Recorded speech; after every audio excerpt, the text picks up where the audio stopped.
I'm Talia Ricci. Tonight, the Pope delivers a long-awaited apology. That I am deeply sorry. I humbly beg forgiveness for the evil committed by so many Christians against the indigenous peoples. Calling residential schools a disastrous error and deplorable evil, the Pope begins the Church's efforts at reconciliation with indigenous peoples. Plus, took the whole side of the south side of our barn, flew across the road. Toppled trees and damaged homes. The cleanup continues after violent storms ripped through communities east of the GTA. And we have to be extra careful. Right now, ERs as well as hospitals are on the verge of collapse. Toronto organizations are stepping up to help with education and vaccine access after monkeypox was deemed a global emergency. Pope Francis uttered the words today that so many survivors of residential schools and their families have been waiting to hear. I am sorry. Olivia Stefanowicz has more on the historic moment. An act of repentance. The head of the Roman Catholic Church praying over the graves of generations, lives cut short by its institutions. Then at the grounds of the former school, where the church's abuse ran rampant and unchecked. It is a blessing to receive and host you. Pope Francis sought atonement by 4 teepees representing the 4 nations of Masquachis, and a 5th symbolizing the entrance to the residential school that once stood. We have traveled a long way to be with us on our land and to walk with us on the path of reconciliation. The very culture that the church tried to destroy on full display, along with the names of more than 4,000 children who either died or never returned from residential schools. I have come to your native lands to tell you in person of my sorrow, to implore God's forgiveness, healing, and reconciliation. Pope Francis apologized for the ways in which Christians supported colonizing mentality and forced assimilation. But as in Rome, he did not apologize for the role of the Catholic Church as an institution. He spoke of the actions of members and communities. I am deeply sorry. I humbly beg forgiveness for the evil committed by so many Christians against the indigenous peoples. But begging pardon is not enough, something the Pope acknowledged. An important part of this process will be to conduct a serious investigation into the facts of what took place in the past and to assist the survivors of the residential schools to experience healing from the traumas they suffered. Along with an apology, Pope Francis returned the moccasins given to him by residential school survivors and indigenous leaders in Rome, a pledge from him to continue walking the path toward reconciliation. Olivia Stefanowicz, CBC News, Masquachis. A national Indian residential school crisis line has been set up to provide support for residential school survivors and others affected. People can access emotional and crisis referral services 24 hours a day at 1-866-925-4419.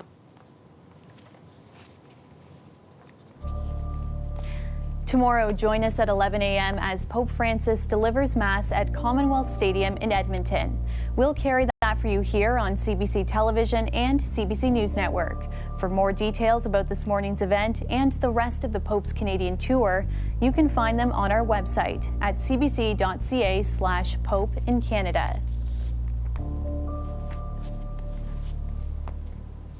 A number of small communities east of the GTA are assessing the damage tonight after violent storms rolled across the province. One of the hardest hit locations is Marmora, about an hour east of Peterborough. That's where Greg Ross is tonight. They say it sounds like a train, and it does. Carol Parsons says there's no mistaking the fact a tornado hit her property last night. We saw it coming through the trees over there, and you could see it starting to swirl. And then the wind picked up, we headed down the basement. She says it lasted only about 5 minutes, and when they emerged from the basement, they found at least 14 large trees on their property had been knocked down. Somehow, she says, they all missed her house. Not one hit the house. Nothing. The house, there's no damage to the house whatsoever. God was looking out for us. Her neighbor across the street was not so lucky. The damage to this house is so severe that part of the roof was actually ripped off and is now sitting in a heap on the other side of the street. Their house is just, their garage is just totaled. Many other properties in the path of the tornado were also severely damaged. This woman's barn took a direct hit. It took the whole side of the south side of our barn, flew across the road, and the trees were just going down, just one right after another. While the damage to property, trees, and hydro lines is severe in some areas, there is a silver lining. At this point, there were no reported injuries or deaths. Parsons is still without power and for now is getting by with a generator, but her power is expected to be back up and running soon. The bulk of the power has been restored except for those areas that were heavily damaged. It's hard to say how long it's going to take to repair the damage left behind by the tornado, but Parsons says things could have been worse. We're all alive and kicking. Greg Ross, CBC News, Marmora. The worst of the weather stayed clear of Toronto for the most part. But there was still plenty of cleaning up for residents in some parts of the city today. Tree limbs littered streets and damaged homes in a number of neighborhoods. Several small power outages were also reported across the city. Time now for a first look at the forecast with Kim McDonald from the Weather Network. Kim?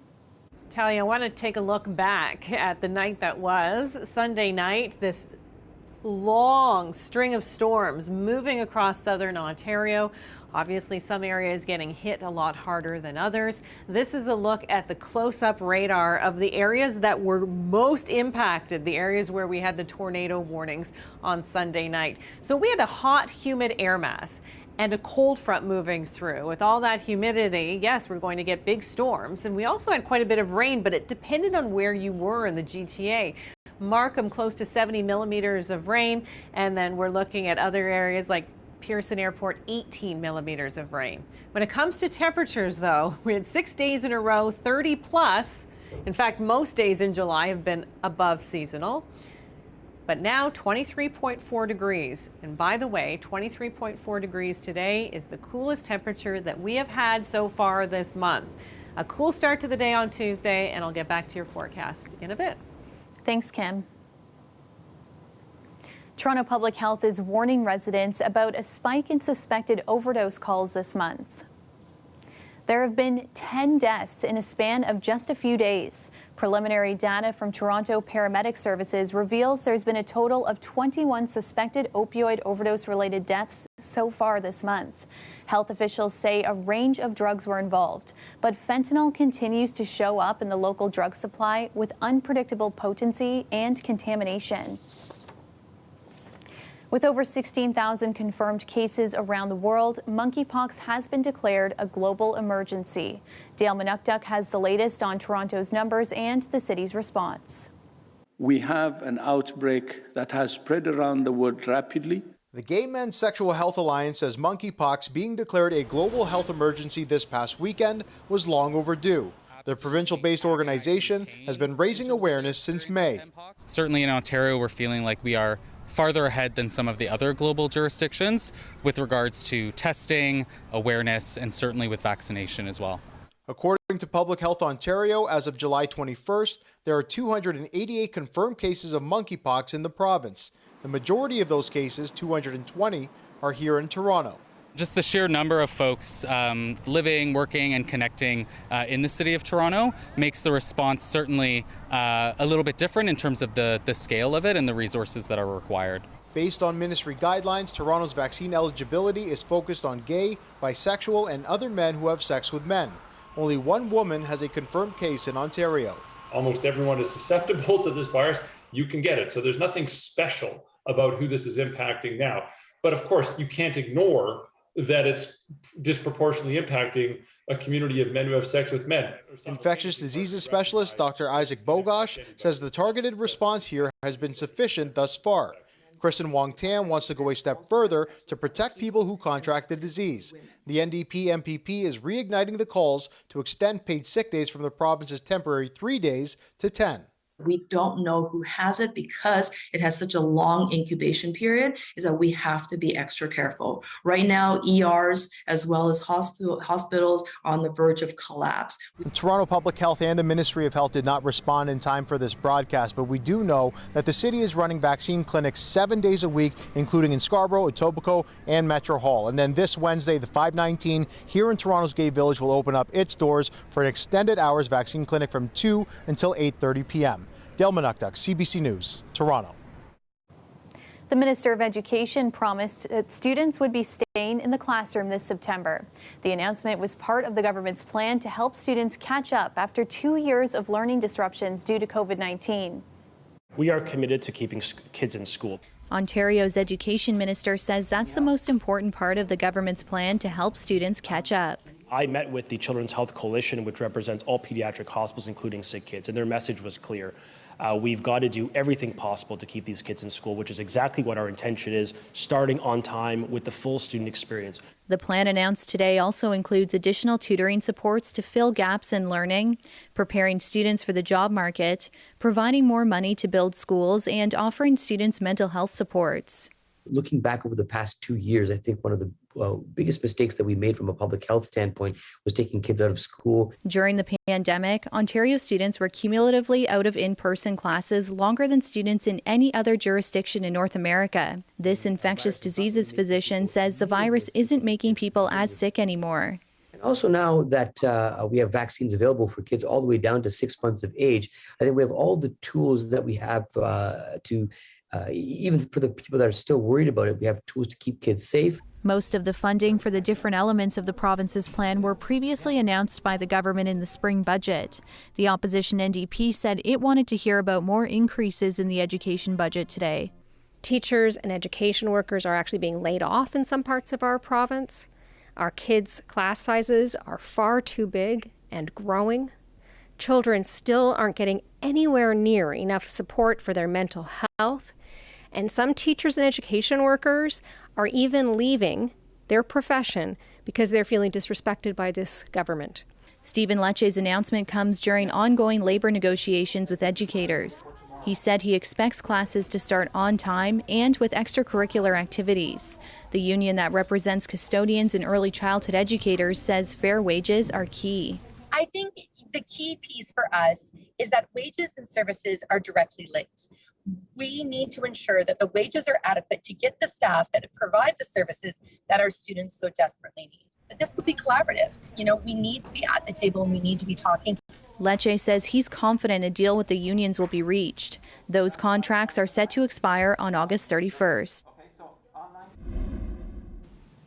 The family of a missing senior is making another appeal for help to find him.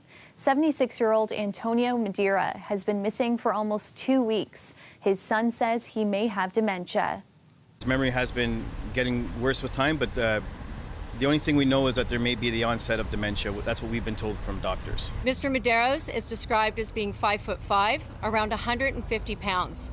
He has short white hair and is balding. He also has a full white beard and hazel eyes. He was last seen wearing a dark-colored jacket, light khaki-colored pants, shoes, and a multicolored hat.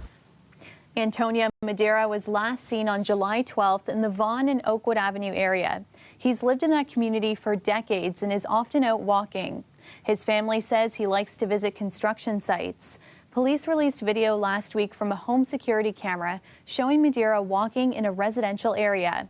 They're asking people in Madeira's neighborhood and surrounding areas to check their backyards, garages, and sheds for any sign of the man. They're also asking residents to review any security camera footage they may have that could help investigators trace Madeira's whereabouts. CBC Toronto is learning new details about one of the victims of a deadly nightclub shooting in Vaughan over the weekend. The man was working at the club to help pay for his education. Meg Roberts reports. Elia Williams Edogbon didn't know this would be the last time she saw her childhood friend. He was the kindest soul. His soul was crystal. Tosin Amos Aroo Shegby died early Saturday morning after being shot at a nightclub in Vaughan. The 25-year-old grew up down the street from Williams in Nigeria. She says the news has sent ripples through their community. Tosin is someone that you wonder, how does he do it? Like, how do you keep up? He just has a way to be consistent and present in everyone's life. Honestly, he did not deserve that. Tosin did not deserve what happened to him. She says he was working as a security guard at the club to help pay for school. He completed an undergraduate degree in engineering and moved to Canada. He just finished his post-grad at Centennial College. Tosin's family made a huge sacrifice to send him to Canada for his life, and I can't even imagine the pain that they are going through, that the decision they thought was going to pay off in the future would end in his death. A GoFundMe has been set up for both Aroo Shegby and another shooting victim, Chibwezi Moma. Created by Moma's cousin, the post says they were loved and cherished by many in the community. It's heartbreaking news for Michael Aguirre, a childhood mentor to Aroo Shegby, and he's demanding the government step up the efforts to curb gun violence. It needs to be fixed. It's just going to keep going on and on and on and on and on. This club today is going to be that club tomorrow. Heck, it's going to be this family next week and this school the other weekend. York Regional Police also giving an update this afternoon on what took place early Saturday night. The investigators have learned that there was an altercation that took place prior to the shooting. And as a result of that altercation, the two victims were shot by the suspect. A 20-year-old woman was sent to hospital that night after a stray bullet hit her. Police say she is now in stable condition. Officers are still looking for the suspect and are asking any witnesses to come forward with information. Meg Roberts, CBC News, Vaughan. A North York food bank that's operated mostly outside for the past 2 years is moving indoors thanks to a new partnership with the city. These spaces are critical to the work that we do. Sometimes when people think of a food bank, they think of our warehouse and all the trucks and all the skids of food that come in through donations and through all the work that we do in our community. But all of that relies upon spaces like this for us to actually distribute. The new facility is located at the Herbert H. Carnegie Centennial Center. Operators of the Bathurst Finch Community Space say more people are experiencing food insecurity. North York Harvest says it served close to 25,000 people last month across its network, including new Ukrainian refugees. It's a great support for our family because we just arrived here and we have no jobs now. Food bank is a big help for us. Katerina hopes more people like her family will benefit from the food bank. And you're looking at a live shot of the Toronto skyline. Clear skies right now and sitting at 21 degrees downtown. Let's go back to Kim McDonald for a look at your extended forecast. Kim?